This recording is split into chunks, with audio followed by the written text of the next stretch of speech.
Good day, Kabutog. Isang hindi magandang araw sa atin lahat. Okay, mga Kabutog. Binahan na naman tayo ngayon. Wala pang isang oras na ulan. Ayan, bahan na kami agad. Ayan, mga Kabutog. Ito ang hindi magandang nangyayari sa lugar namin. Halos isang oras lang na ulan yan. Ayan, mga Kabutog. Oh, bamba na yung lugar. Ayan. Baka tumaas pa yan. Kunti na lang. Sasampa na dun sa sahig namin sa terrace. Ayan, lubog na. Baka ilabas ko na yung mga motor. Ayan, mga kabutog. Halos isang oras lang na ulan yan. Ayan, bang-baha na agad dito sa lugar namin. Ayan. Alam niyo ba, mga kabutog, nung araw ay magandang mga fish pan yan nung araw. Yan. Yan, yung mga damo na yan, fish pan yan. Nasira lang yan nung nag-road widening.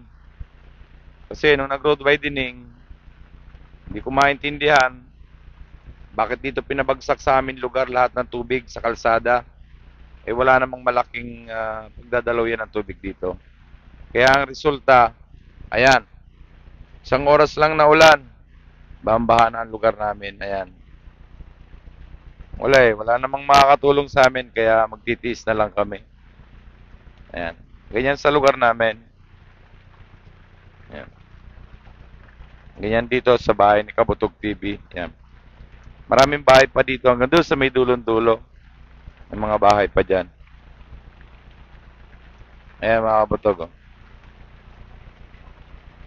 Sana naman sa mga susunod na henerasyon na mga manunungkulan,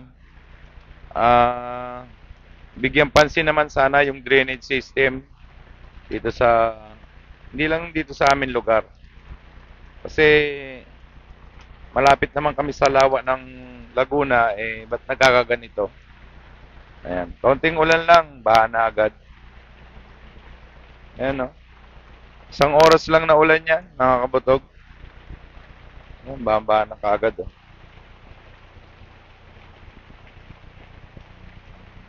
Ayan, grabe. Umuulan pa, hindi pa alam kung ano mangyayari mamaya.